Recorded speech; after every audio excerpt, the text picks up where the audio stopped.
Quiero saludar a todos los estudiantes de Exégesis Bíblica de FIET y este video tiene el motivo de cerrar la segunda semana de clases. A lo largo de esta semana ustedes tenían 3 textos, 2 textos escritos y un video, y un poco la temática en la que giraban estos textos y estos videos tenían que ver con la Biblia como revelación y como revelación en forma de texto. En primer lugar, la Biblia misma testifica acerca de la revelación de Dios a los seres humanos, cuando podemos ver en Hebreos capítulo 1, verso 1 al 3, que la Biblia dice que Dios habló de muchas maneras a los padres por los profetas, pero que ahora nos ha hablado por medio de Jesucristo. Y este es el primer punto importante, y en esto de alguna manera soy un poco bartiano al decir que o Dios se revela o nosotros no podemos conocer a Dios. Calvar dice, solo Dios puede hablar de Dios. Por lo tanto, es una iniciativa de Dios el comunicarse a los hombres, el manifestarse, el darse a conocer. Y ese texto de Hebreos habla de que Dios habló de muchas formas en la antigüedad. Y Dios habló por medio de visiones, de eventos, pero en este tiempo ha hablado por medio de Jesucristo. Jesucristo es la máxima revelación. De alguna manera el texto de Obermüller así lo certificaba cuando toma la revelación de Juan, del Evangelio de Juan, en los Yo Soy, y la compara con la revelación que Dios manifestó a Moisés en aquel monte por medio de la zarza, cuando se revela como yo soy el que seré.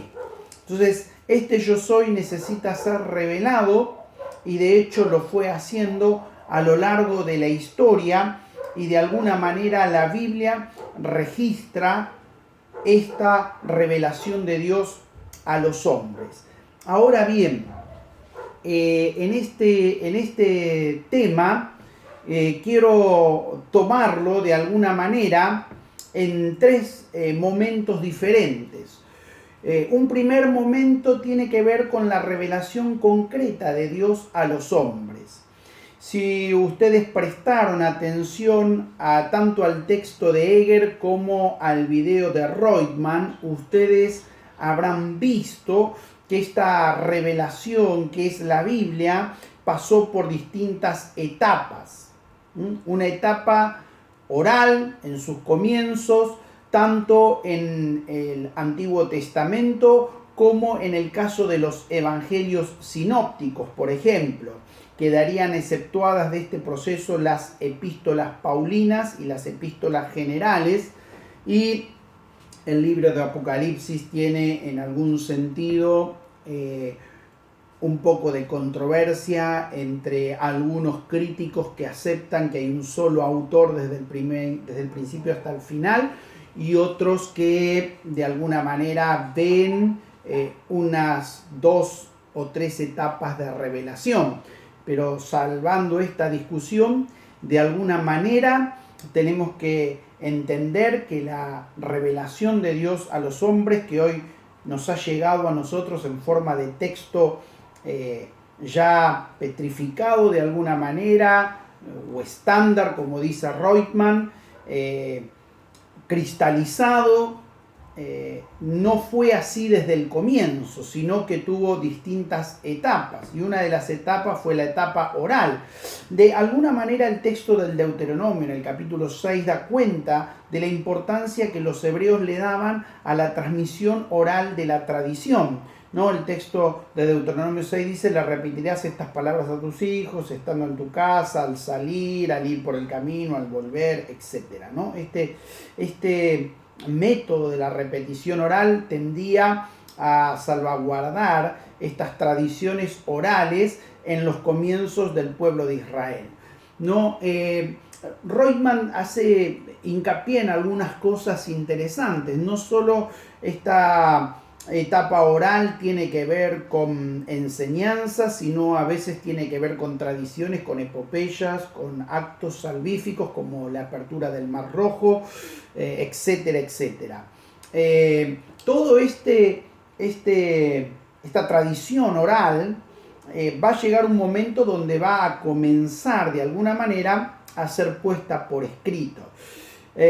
Si notaron bien en el video de Reutemann, de alguna manera, Reutemann establece que la primera vez que hay conciencia de una Torá escrita, y esto es importante, es en los tiempos del rey Josías. Pero si para el tiempo del rey Josías la Torá ya estaba, o una parte de la Torá por lo menos ya estaba escrita, quiere decir que en un tiempo cercano también lo estuvo con anterioridad, ¿verdad? Eso ya estaba allí.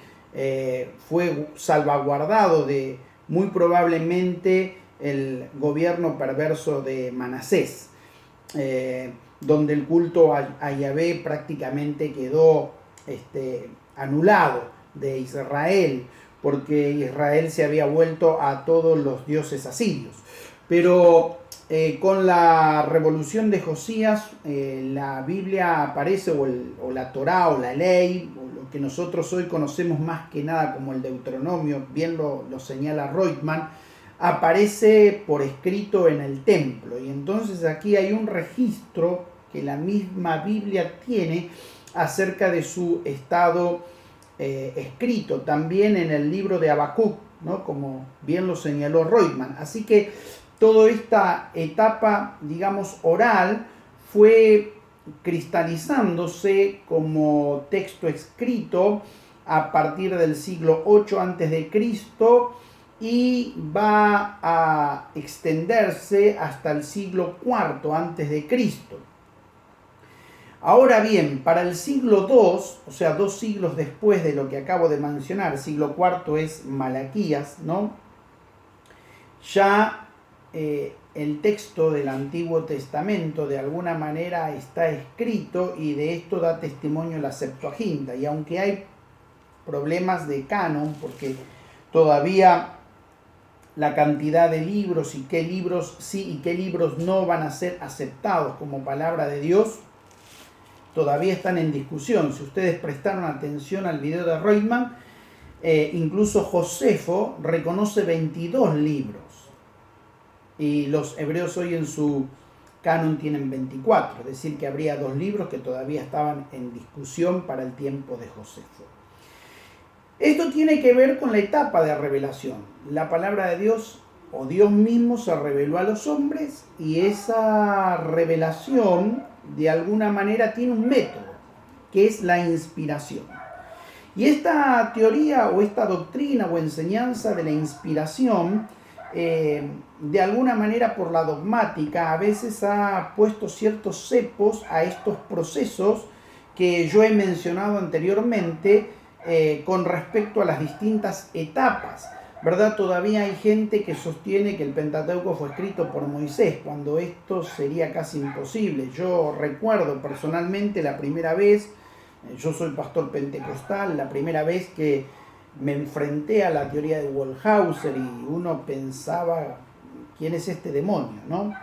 Y luego el Señor me fue ayudando a salir de ese estado de fundamentalismo de alguna manera, y poder entender que el proceso por el cual se llegó a tener una Biblia o un texto escrito acerca de la revelación de Dios a los hombres fue un proceso más complejo y mucho más rico, y que habla de un Dios que puede inspirar a distintos seres humanos, ¿no?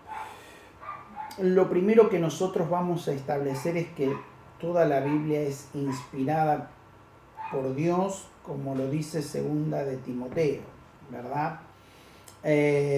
Toda la palabra de Dios es inspirada, está soplada por el Espíritu Santo. Eso es lo que significa en el original la palabra theopneutos, es decir, soplada por Dios, tiene el hálito de vida, del Espíritu de Dios. Por eso Jesús en Juan 6:63 dice: mis palabras son espíritu y son vida. Es decir, toda la palabra escrita que tenemos está soplada por el Espíritu de Dios, tiene la vida que el Espíritu de Dios le ha dado que tenga. Luego, esta palabra que hoy nosotros tenemos, que es la Biblia, ya no es una palabra en estado oral, como lo es la predicación de la palabra, sino que es un texto. Y entonces la palabra de Dios habla ahora como texto. Y para que la palabra de Dios, que es la revelación de Dios, llegue a ser texto, Dios se valió de hombres, de seres humanos, de personas. Así, segunda de Pedro, capítulo 1, 20 y 21, dan cuenta de que la palabra de Dios no fue traída por voluntad de hombres, sino que los hombres de Dios fueron inspirados por Dios. Es decir, el Espíritu de Dios se acopló a los seres humanos y los inspiró para guiarlos a escribir la revelación de Dios. Ahora, este acto no es el acto del dictado que a veces sostienen los testigos de Jehová. Y acá es donde yo digo que algunos textos del Antiguo Testamento pasaron por varias etapas de redacción, lo mismo que algunos de los evangelios. Y esas etapas redaccionales implican de que el libro en su comienzo no era como lo tenemos ahora, sino que fue creciendo en tamaño. Un ejemplo muy claro es el libro de Isaías, del profeta Isaías, que por lo menos tiene 2 o 3 escritores diferentes. Y algunos se sorprenderán y dirán, pero entonces, ¿qué pasa? Bueno, lo que pasa es que Dios tiene poder para inspirar a distintas personas. Yo creo que lejos de poner en duda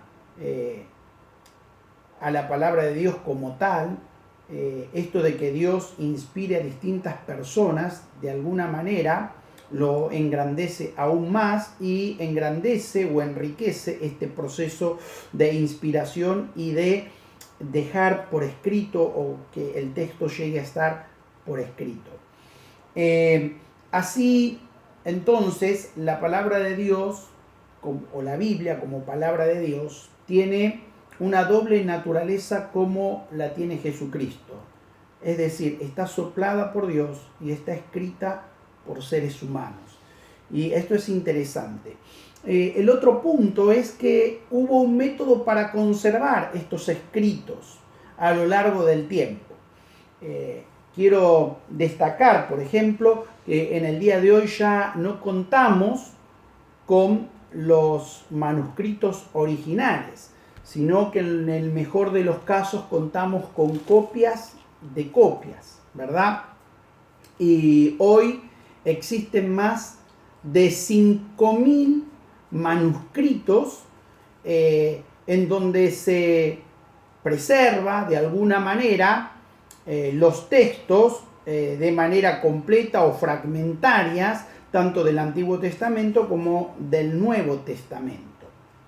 Y en el caso del Nuevo Testamento, que es el caso que nos ocupa porque vamos a centrar nuestra exégesis en el campo del Nuevo Testamento, los manuscritos del Nuevo Testamento pueden ser agrupados en 3 familias de manuscritas llamadas recensiones. Y hay 3 recensiones. Una recensión es la alejandrina, que es considerada la más cercana o la más precisa con respecto a los originales.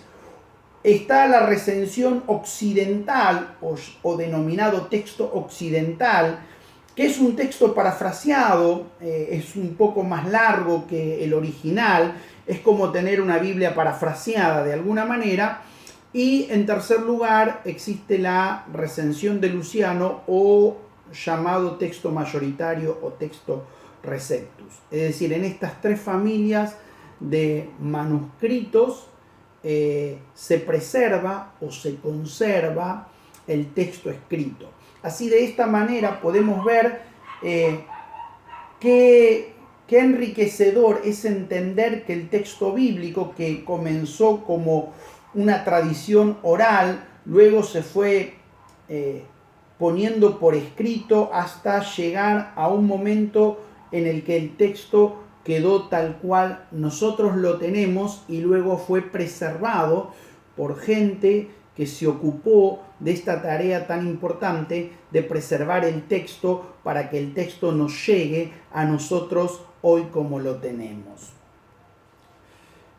Es importante también hablar de alguna manera que el Antiguo Testamento está escrito en su original en hebreo y arameo y el Nuevo Testamento está en griego. La Biblia entonces debe ser interpretada como un texto, porque la Biblia nos ha llegado en forma de texto. Entonces es importante el escrito de Heger, que nos brinda una teoría del texto, que nos va a ser útil para abordar de alguna manera nuestra tarea exegética. Con relación a esa teoría del texto, quiero dejar algunos puntos y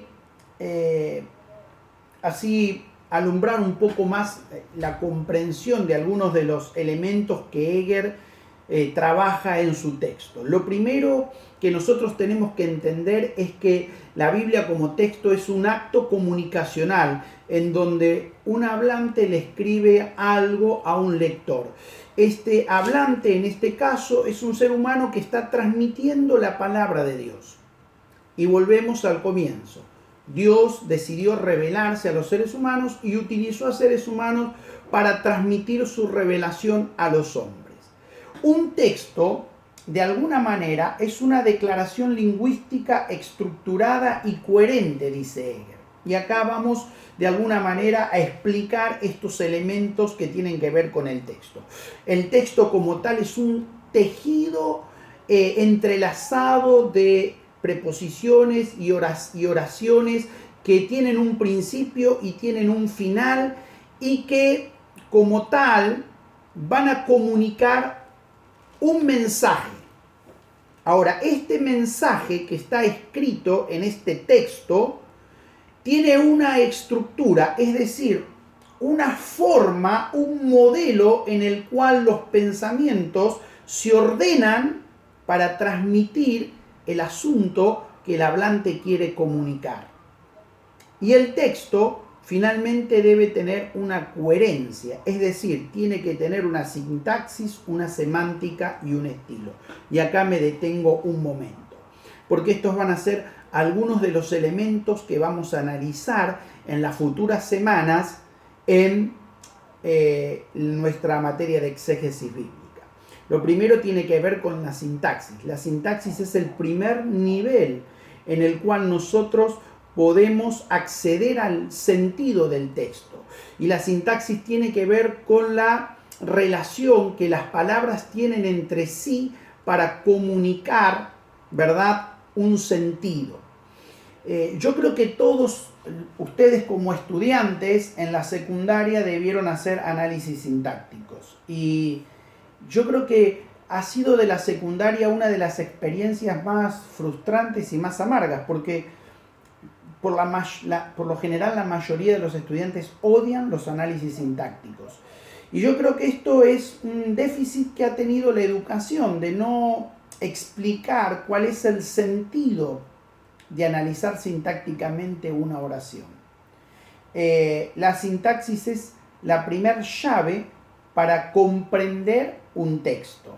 Si yo no logro aprender las reglas de la sintaxis y no logro entender qué es lo que cada palabra en relación con otra comunica, será difícil acceder al sentido del texto.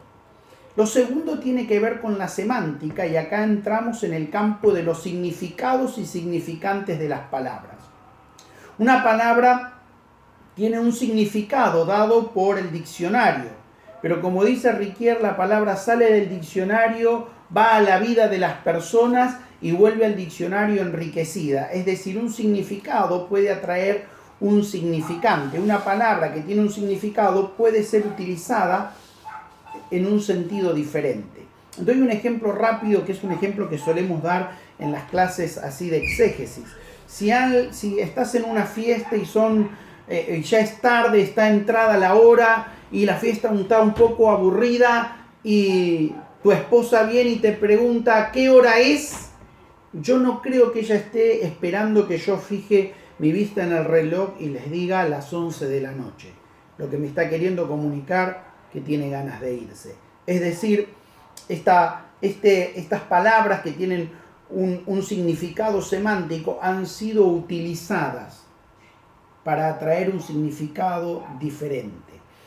Y finalmente, todo texto tiene un estilo literario y también tiene un género literario.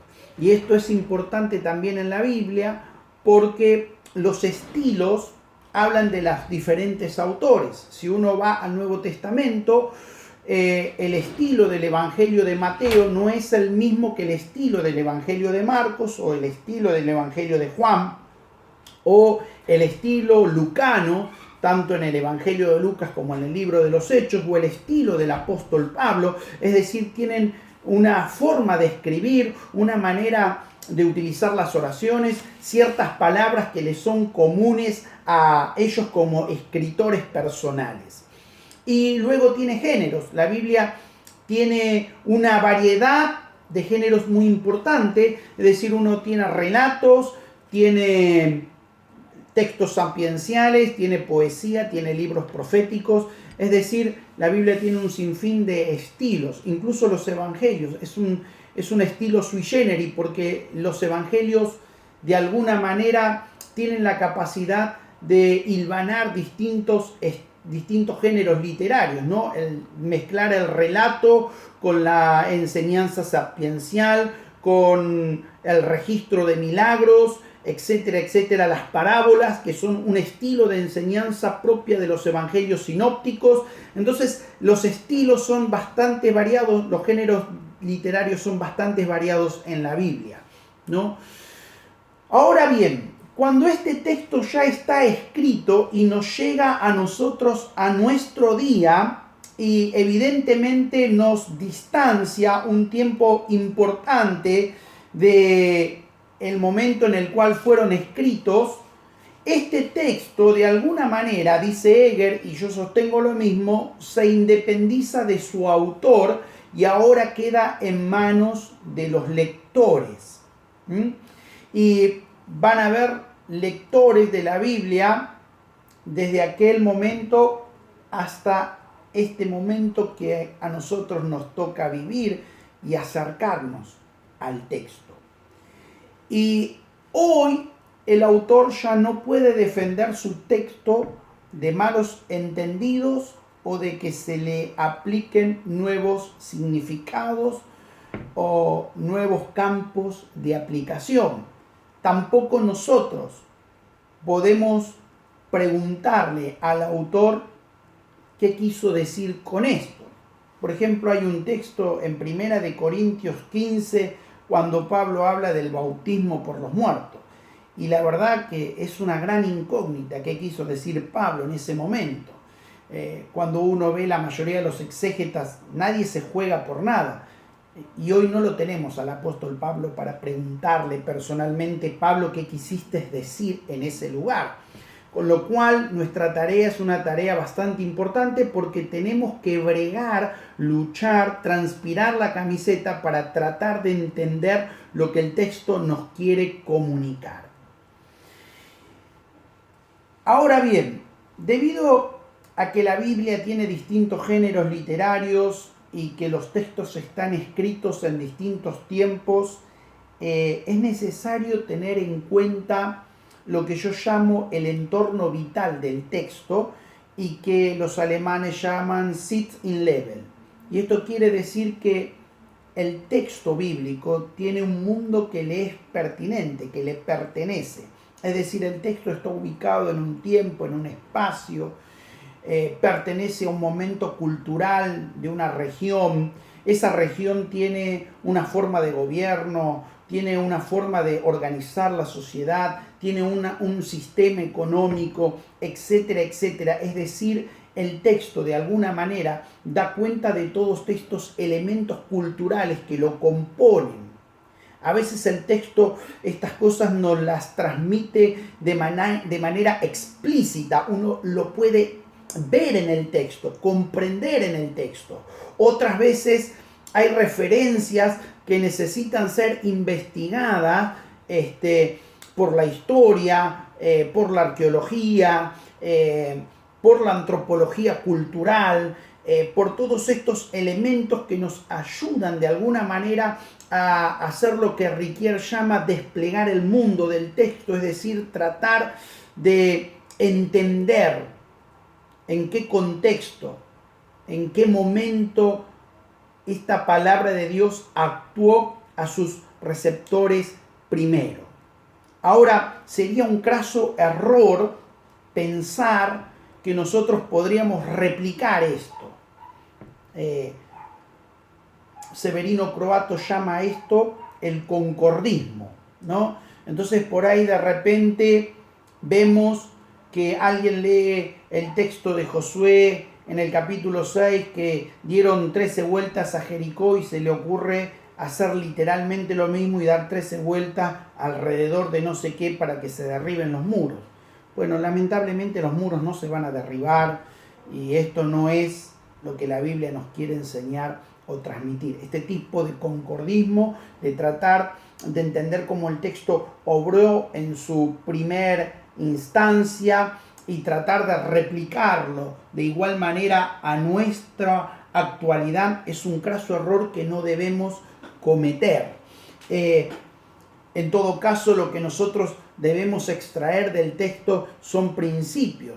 Y en todo caso, el primer principio que se me ocurre, para no abordar excesivamente el texto de Josué, es que el pueblo tuvo que ser obediente para encontrar la bendición de Dios. Y entonces uno se deberá preguntar en qué manera hoy debemos ser obedientes. Por lo tanto, la tarea que tenemos por delante consistirá entonces en apropiarnos del sentido del texto en su más amplio término. Y acá es donde quiero hacer hincapié a algo. Necesitamos al texto bíblico liberarlo del claustro cultual para ser devuelto a la totalidad de la vida. ¿Qué quiero decir con esto? Es que muchas veces el texto bíblico simplemente ha sido clausurado para un uso en el culto, para un uso en el templo, para un uso religioso. Y el texto bíblico es mucho más rico que eso. El texto bíblico nos desafía en la integridad de nuestra vida, porque el texto bíblico da cuenta de la integridad de la vida que las personas de ese tiempo vivían. A esto llamo el entorno vital. Es decir, la palabra de Dios les habló en circunstancias y también en el presente nos habla en distintas circunstancias. Entonces, liberar al texto bíblico del claustro cultural y devolverlo a la totalidad de la vida es un desafío que tenemos en esta materia. Por eso, apropiarnos del sentido más amplio del texto significa que no solo vamos a mirar qué parte del texto nos es pertinente para la vida religiosa o cultural, sino que también el texto nos tiene que desafiar a nuestra vida cotidiana de manera integral. Este mensaje que nosotros vamos a tratar de transmitir o de compartir, porque es parte de la misión que tenemos como iglesia, compartir la palabra de Dios, tenemos que aprender a compartirla de esta manera, para que entonces la palabra de Dios siga siendo viva y eficaz.